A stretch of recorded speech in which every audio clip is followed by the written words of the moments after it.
E aí, cadê o Palmeiras? Fala, turma, sejam bem-vindos a mais um vídeo aqui no canal do Manga. E, cara, que jogo fraco, hein? Que jogo ruim do Palmeiras. É um Palmeiras melancólico aí, eu ouso dizer pra vocês, que a gente viu ontem em campo e que a gente tem visto aí, né? Principalmente após a eliminação do Boca, já nos jogos contra o Boca, mas principalmente após essa eliminação, pausa também. Um Palmeiras melancólico, sombra do que já foi o Palmeiras nessa temporada e nas temporadas passadas. Um jogo que, sinceramente, Palmeiras muito vulnerável no meu modo de ver, um Palmeiras até aparentando desorganização, né? Até aparentando estar desorganizado. Palmeiras muito sobrecarregado lá atrás. Jogou com o Kevin e o Mike bem avançados. E o Gabriel Menino, e depois o John que entra no lugar do Gabriel Menino que sai lesionado, também jogando como um meia praticamente ao lado do Veiga, né, mais avançado. E a gente tendo o Endrick ali flutuando junto, tanto pelo lado direito quanto pelo meio. Esse que foi o ponto positivo da noite de ontem, né, o Endrick, que faz mais uma boa partida no meu modo de ver, no meu modo de entender o jogo. Mostrando aí que de fato o moleque tá pronto, mostrando que, pelo menos pra mim, a avaliação que eu faço do Endrick jogando agora mais pelo lado do campo, com mais mobilidade, participando muito mais do jogo e não enfiado entre os dois zagueiros, que o Real Madrid fez uma ótima compra e, na minha opinião, esse moleque vai evoluir demais e vai crescer muito o futebol dele. Porque ontem ele foi um dos poucos que mostrou alguma coisa de diferente, que tentou alguma coisa diferente e que deu algum alento ao ataque do Palmeiras. Mas no mais, Palmeiras muito vulnerável, sobrecarregando o Zé Rafael ali no meio-campo, porque quando você joga com o menino avançado, o Veiga mais avançado, e principalmente depois do John, o Zé Rafael acaba ficando muito sobrecarregado, até porque a gente tem a subida do Mike ali, que praticamente jogou como um ala. E algumas vezes até o próprio Zé Rafael acabava subindo, o que deixava um buraco muito grande lá atrás, e prova disso foi o segundo gol que a gente viu aí do Atlético Mineiro, né? O Palmeiras até teve bastante volume após o primeiro gol do Atlético Mineiro, que foi no início do jogo, eu nem entendi, na verdade. Considero ali que o Everton falhou no gol, tá? O Everton falha no gol. Mas o Palmeiras teve bastante volume de jogo, porém sem muita efetividade, sem muita inspiração. As coisas não estão dando certo e ainda vi um time bastante espaçado, bastante desorganizado. É, Cara, precisamos mudar. Precisamos mudar. Precisa ter um chacoalhão esse time, porque assim, embora a temporada em questão de título, pra mim, já acabou, porque esse título o Palmeiras não busca mais, tá? Eu já falava isso antes, pra quem acompanha o meu trabalho lá no Não Importa o Que Digo, podem ver que eu já falava isso antes, e agora é a comprovação. Porém, o ano ainda não acabou. A gente precisa dessa classificação para a Libertadores do ano que vem. Pra mim, é obrigação do Palmeiras estar disputando a Libertadores do ano que vem, preferencialmente na fase de grupos. Preferencialmente na fase de grupos.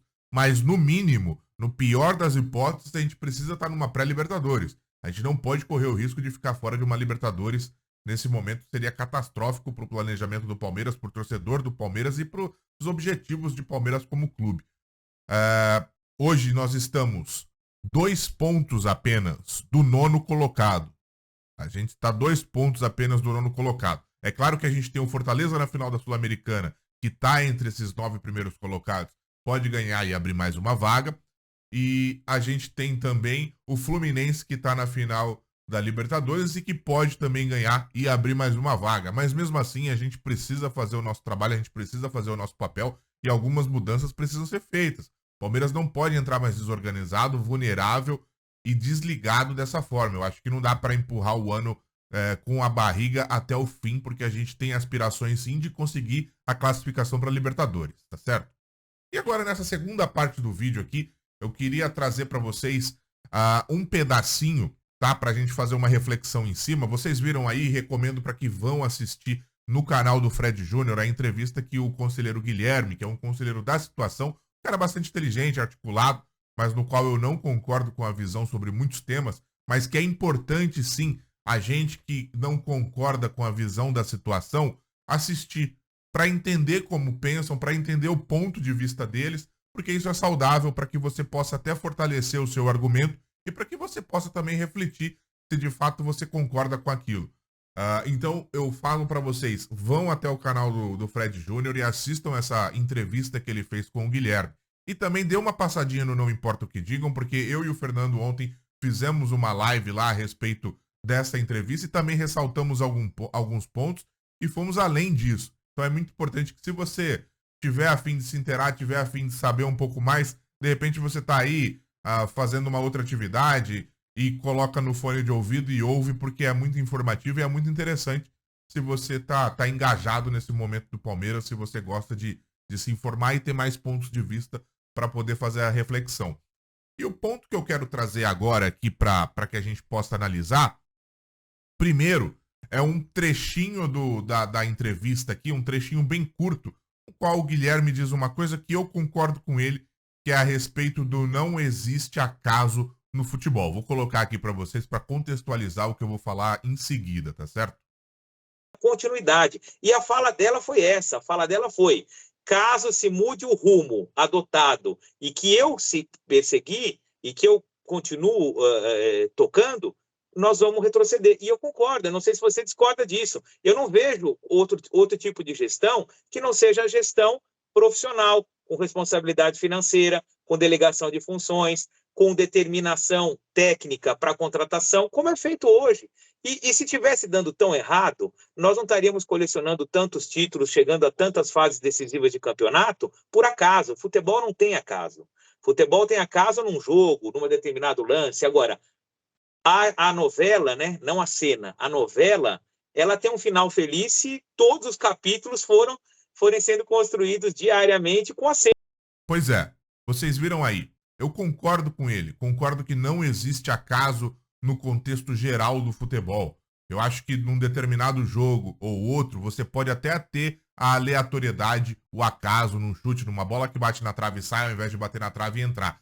Mas no contexto geral, para que você chegue ao sucesso, você precisa ter uma sequência de acertos, você precisa ter uma sequência de condições e clima, atmosfera, ambiente que conspirem para que isso dê certo, tá bom?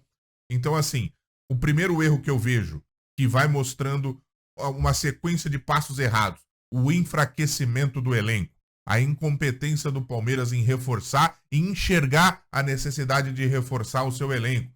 A gente enfraqueceu demais essa equipe, a gente ficou com pouquíssimas peças, contando com a sorte, ou seja, não podendo ter nenhuma lesão de jogador A ou jogador B, e de fato isso aconteceu, a gente perdeu o Dudu e a gente viu o tanto que essa equipe caiu de produção, mesmo com o Dudu não jogando aquela bola redonda, a gente viu a diferença que faz.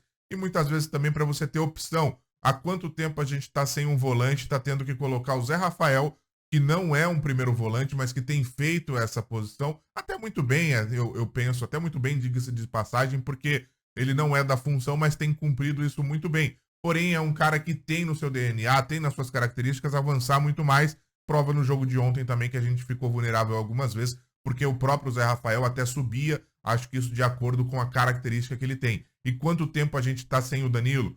Quanto tempo a gente já sabia que poderia perder o Danilo? A gente também perdeu o Scarpa e não chegou a reposição à altura do Scarpa, ou seja, tivemos um enfraquecimento do elenco e não tivemos competência em poder reforçar essa equipe. Para mim, esse é o primeiro passo errado, na direção errada, que mostra que de fato não há acaso no futebol, tá? O segundo fato errado aí que eu consigo entender, o segundo fato que corrobora com isso, é a divisão entre torcida do Palmeiras.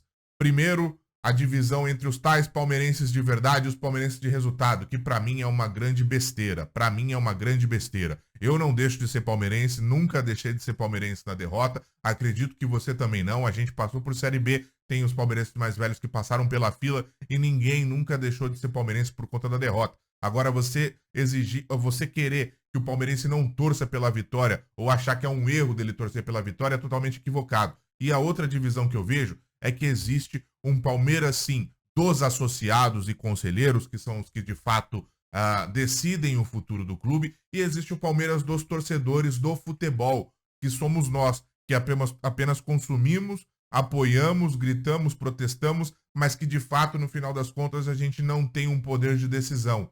Então existe sim uma divisão de quem está dentro do clube e é associado ao clube. Tem uma visão diferente, porque o cara não tem a visão simplesmente do futebol, o cara tem a visão de clube no macro. Porém, para mim, eu que sou torcedor, bacana o Palmeiras ter o clube, bacana o Palmeiras ter a sua área social para o convívio dos palmeirenses, para recreação, ter outros esportes, mas eu ligo mesmo é pro futebol. Eu me importo mesmo é com o futebol. E quando o Palmeiras barganha algum tipo de patrocínio, quando o Palmeiras fala da sua visibilidade, fala do seu torcedor, ele cita os seus 20 milhões de torcedores. E a boa parte, a maior parte desses torcedores, vou dizer aí, os 98% desses torcedores não fazem parte do quadrilátero associativo do clube. Ou seja, torcem pelo time de futebol. Porém, estamos sim à mercê da decisão de quem frequenta o clube, de quem é associado do clube e de quem tem outra visão. Isso é uma constatação minha, tá? Não é um ataque a ninguém, não é uma rechaçada a alguém, e sim uma constatação de que nós estamos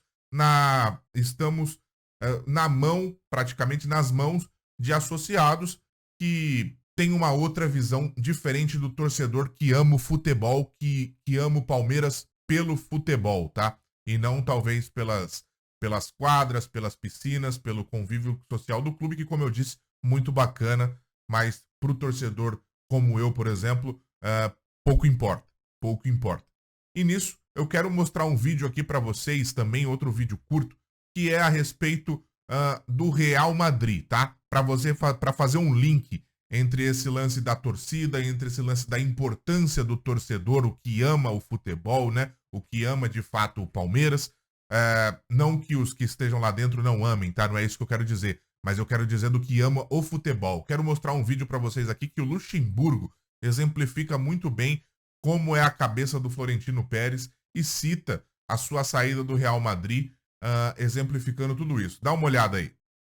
Uma coisa, e eu saí do Real Madrid por uma bobagem que hoje eu não sairia. Uhum. Eu tinha sido eleito o melhor técnico do mundo e o Florentino Pérez é um baita de um presidente, tanto é que ele viu o que ele fez no Real Madrid. É um negócio de louco, cara. É um negócio de louco, né, cara?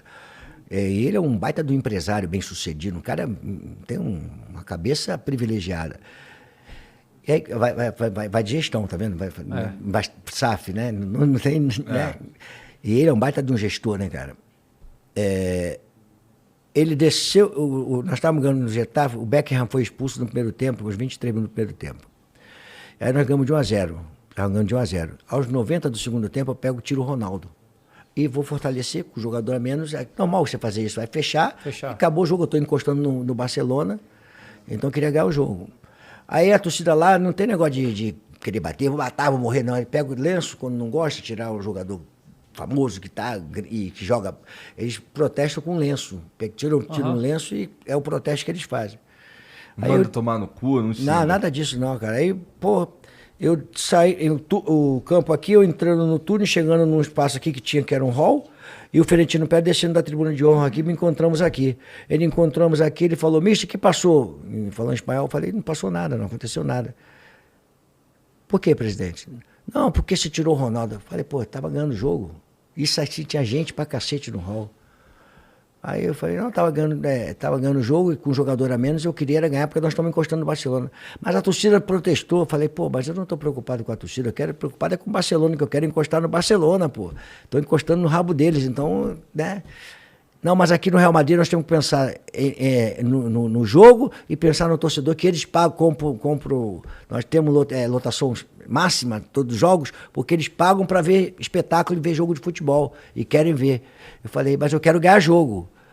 Aí começou aquela discussão, aí vai para lá, vai para cá. Eu falei, presidente, deixa eu falar um negócio para o senhor, não estou gostando muito disso não. Eu não pedi o senhor para vir para cá não, se for no Brasil me contratar, pô. Eu não vim para cá, por favor, não. Eu vim para cá porque se foi lá no Brasil me contratou, pô. Então vou fazer aquilo que eu achar que tem que fazer. E tá todo mundo aqui. Ele não falou mais nada. Foi embora. Eu também fui embora. No dia seguinte eu estava despedido. Vocês viram, né? Mesmo o Real Madrid sendo esse clube gigantesco, esse clube multimilionário, bilionário, o Florentino Pérez talvez leve isso até um pouco além da conta, não sei. Aí fica na sua interpretação. Mas mesmo ele coloca os seus torcedores, o torcedor de arquibancada, aquele cara que paga o ingresso, que gosta do futebol, que torna o clube gigante, porque o seu clube é gigante devido à sua torcida. porque fora isso, se isso não existisse, o clube não tem relevância, e não tendo relevância, não tem propagação de marca, não tendo propagação de marca, não tem poder, não tem status, não tem dinheiro, não tem nada. A torcida é a alma do clube, é o que levanta o clube, é o que mostra o quanto ele é influente no meio que se encontra. E essa declaração do Luxemburgo mostra muito a visão de um cara que é presidente de um dos maiores, se não o maior clube do mundo. Para ele, a torcida é o mais importante.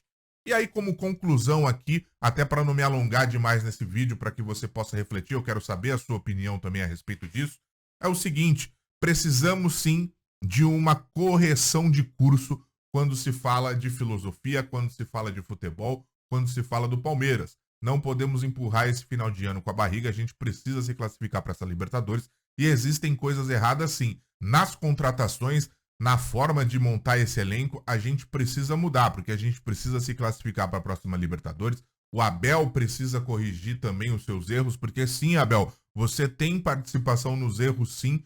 A gente já discutiu isso em várias lives lá no Não Importa o Que Digam.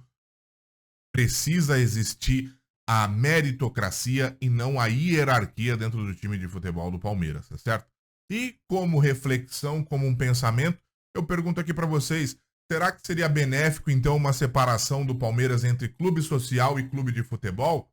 Afinal de contas, me parece que tem interesses distintos. Apesar do associado do clube, em sua grande maioria, ser palmeirense e também torcer por um Palmeiras vencedor, é claro, para mim, pelo menos ficou muito claro, que existem uns interesses a mais na questão macro, na questão clube, na questão também social. E quanto pra gente, o torcedor aqui do lado de fora, que não apita, que não decide, mas que consome, que ama demais e que torna o Palmeiras grande do jeito que ele é, porque somos a grande maioria, nos importa o futebol. Pergunto pra você se essa divisão então não seria interessante. Conto com a tua opinião aqui embaixo, se você discorda, se você concorda, quero saber o que você pensa. Falo de novo, assista a entrevista na íntegra no canal do Fred Júnior, assista também a live que eu e o Fernando fizemos ontem no canal Não Importa o Que Digam, para você poder ter mais pontos de vista e mais embasamento para tua decisão, tá certo? É isso, se você gostou do vídeo, deixa o dedo no like, se inscreve, isso é muito importante pro meu trabalho, tamo junto e até a próxima.